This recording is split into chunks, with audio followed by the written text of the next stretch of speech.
Hey, how's it going out there? Hey Rick, did you know Garmin 20.0 software revision is out? I'm sure your subscribers would appreciate an updated spreadsheet. Well, I know. And I did. I updated the spreadsheet. Golly. Awesome. Am not.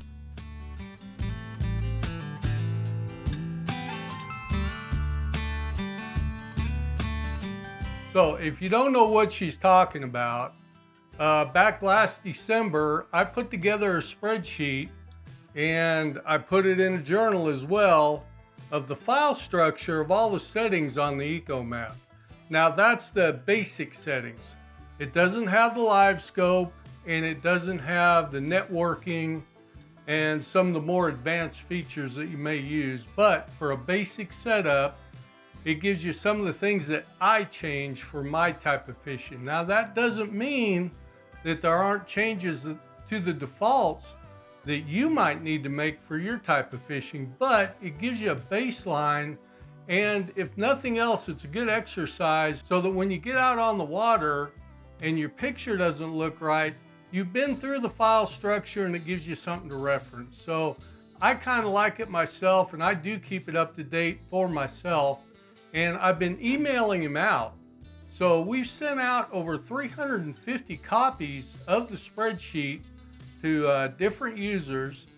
And if you haven't got a copy, or if you want an updated copy of the new version software 20.0, which there really weren't many changes, but if you want an updated copy, email me at doubletfishing@outlook.com.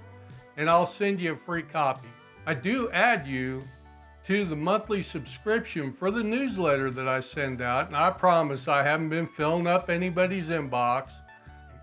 And in that newsletter, I try to give you a heads up on videos that are coming up, things I've discovered, sales with Garmin and other manufacturers, and just generally an overall newsletter once a month. So what I did notice when I was setting up my new Ultra 106 that I bought was 20.0 revision.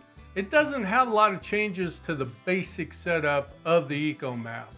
Now, it does have a lot of revisions and a lot of networking for Mercury Marine and some of the other accessories that you can network to your ECHOMAP unit.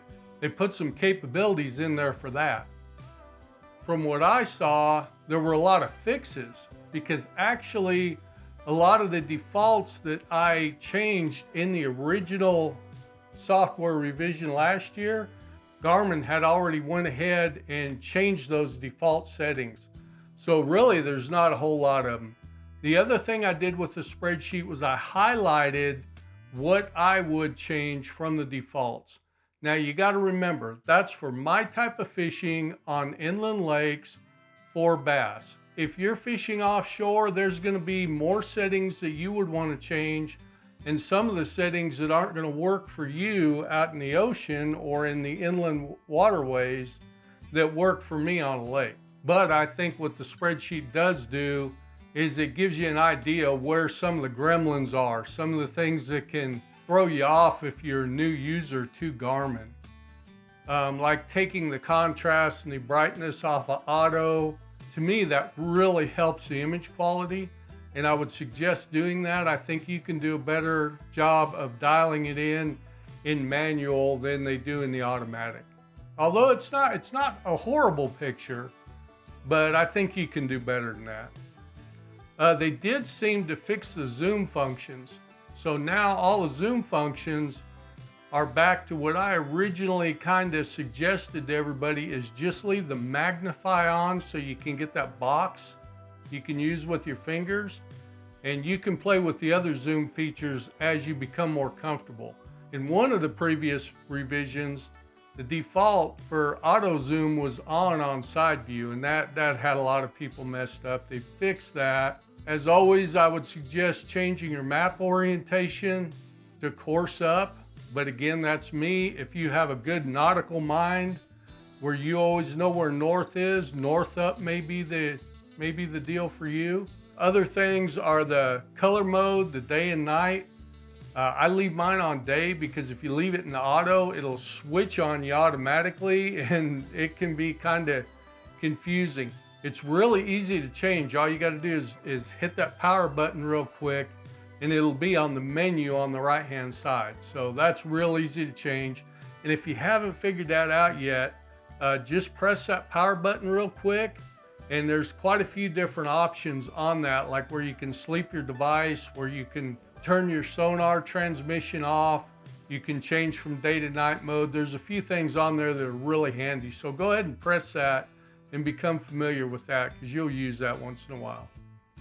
The other thing I did in the spreadsheet was I added where to find the heading lines and the angle markers, which in a couple videos ago, I kind of went over that, and that could be a real useful tool for you, but they hid it. It's hidden way into the settings under My Vessel.